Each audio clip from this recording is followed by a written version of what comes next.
Hi you guys, Carrie from Carrie Buys Houses. In a moment we're going to cue up the theme music and I will be back to tell you the 2 simple questions you need to ask in order to be successful with all of your contractors.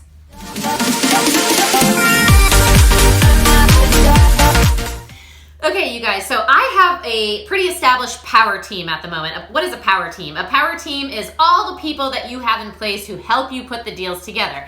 And a key piece to that power team is going to be a contractor. It doesn't matter if you're rehabbing, if you're holding long-term for rental, because most all houses need some kind of repair, right? And when I first started out, I was a rehabber. That's what I wanted to do. And so my first power team member was a contractor who did the rehab.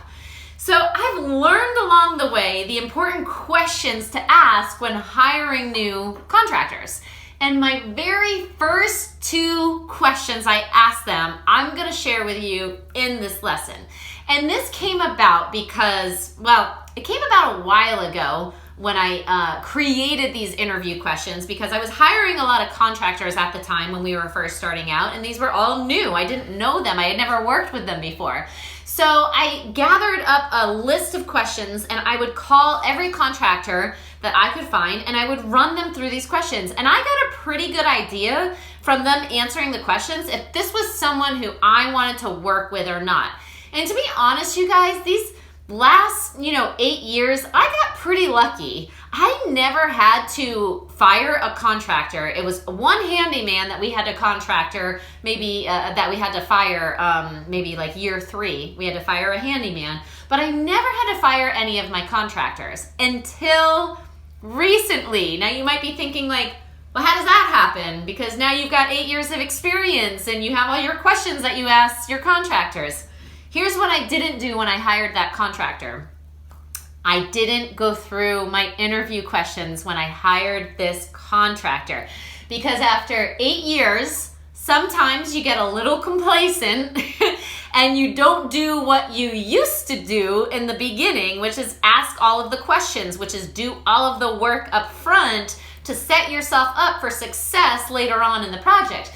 And this contractor had come to me through a referral from another investor. So I thought, okay, well, it's a referral from another investor. They've worked with them before. I'm going to use him. I don't need to go through all the questions with him that I typically go through. Oh my gosh, you guys. This project was a nightmare. From the start, he gave me an estimate with chicken scratch on a legal pad. So it wasn't a professional estimate. We were going back and forth because I couldn't understand his handwriting. I couldn't understand his estimate. I had no idea what he was charging me. Then he got started on the project and he asked for a deposit. And it was a rather large deposit that he wanted. And this was a few days into the project. He had already started working. So we went back and forth and negotiated on the deposit because I just wasn't used to paying that big of a deposit. And I never worked with the guy before, so I didn't want to give him a big, huge amount of money up front. So we gave him the deposit and he started working on the project. And I thought all was going well. He was giving me updates here and there. But then I noticed some days he wasn't showing up to the job. And one day I asked him, why aren't you at the job today? And he said, well, I don't have gas money to get to the job. And I said, I thought I just gave you a payment. I just gave you money. So where is that money? And I hadn't seen the project in a while because this house was kind of far away and I'm not used to going to our rehabs anymore. I do it all from the comfort of my own home, right? I run the show from my house and I'm usually never at the houses anymore to check up on them. And so I thought to myself, I need to go out there and see what's going on because this guy's not even showing up to the job. I just gave him money. It seems like he's doing the work, but now I have no idea if he's doing the work. So I drove over to the project and when I got there, I was utterly confused, disappointed, frustrated, angry, like a whole bag of emotions because I walked in and everything was just incomplete. And there was paint cans and ladders all over the new vinyl flooring and half of the cabinets were painted and half weren't. And all the things that I thought were done were not done. And then when I started looking at the work, it was so sloppy. It was terrible. So I have a list of questions questions that I ask contractors whenever I am hiring new contractors. On this project, I got complacent. I didn't ask the right question, and it cost us tens of thousands of dollars, you guys, because not only did we have to fire him halfway through the project, we had to hire another contractor to basically fix what he had done incorrectly. So we were now paying another contractor to fix things, plus the holding costs. I mean, we had this property for way longer than we anticipated because we thought we were going to get in and out with this contractor and the work was going to get done. And so the holding costs added up. So tens of thousands of dollars we lost in profit on this property because I didn't ask the right questions moving forward. Okay, this could have been a successful flip. So here are the two most important questions you can ask a contractor when you are hiring them for the first time. Number one, are you licensed and insured? And how long have you been in business? Now I know that those are three questions all bundled into one, but I want to know, are they licensed? And if they are licensed, I'm going to request a copy of their license. Okay, are they insured? I'm going to request a copy of their insurance. And if this is a big project, or I know I'm going to be working with that contractor for many projects moving forward, or it might be a possibility, I ask them to list me as additional insured on their insurance policy. Now, some of you might not know that you can do that, but you can. If they have an insurance policy, they can easily call their insurance agent and have your business added on there as an additional insured under their insurance policy. And if they're willing to do that, if they're willing to add me, which shouldn't be any cost to them, sometimes it's a little cost and I pay for that, but typically it isn't. But if they're willing to go those extra steps to add my company under their insurance policy, I'm pretty certain I have someone who I want to work with long term, okay? Because it means they're ethical, they're moral, they're efficient, they value customer service, and they value long-term relationships. And what does that do for me? Now I'm on their insurance, so if anything were to happen, on the job site, my company is covered. But also, I now get notifications in the mail when they do or do not renew their insurance policy. Okay, so you never want to work with a contractor who doesn't have insurance or who doesn't renew their insurance policy, because now that liability can fall onto you, the property owner.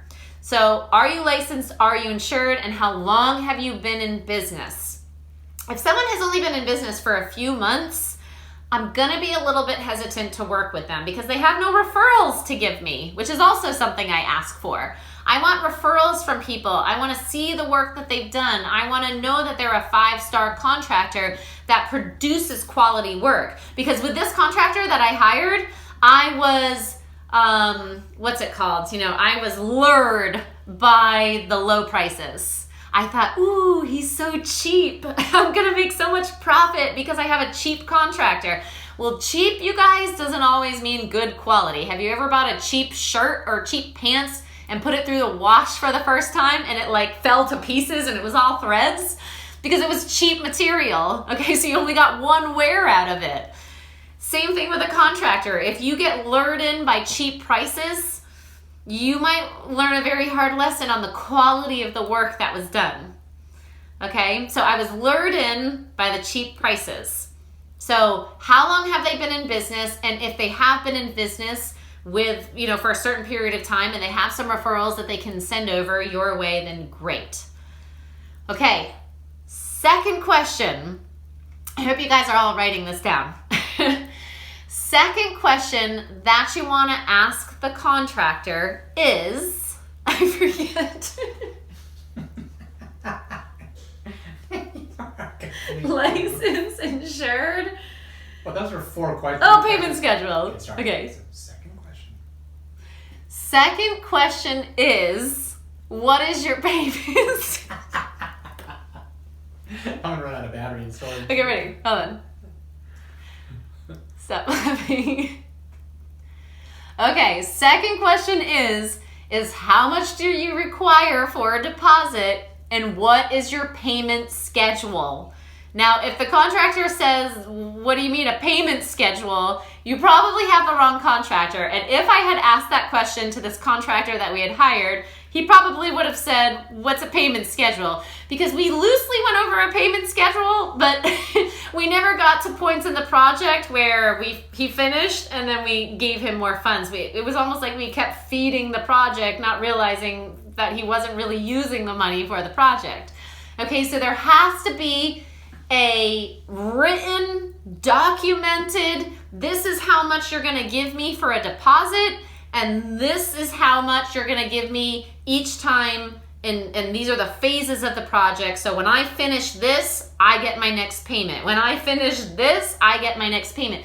And those should be clearly defined. When the roof is finished and final inspection is complete, I get the next payment to start working on the inside kitchen.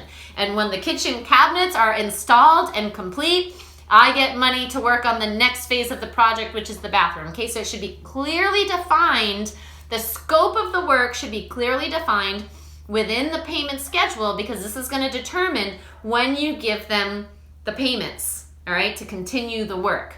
So, a typical deposit for us is anywhere from, we've been working for our contractors for so long, sometimes they don't even take a deposit from us, but I'd say in the beginning it's 10 to 30% of the project is usually given to the contractor for the deposit.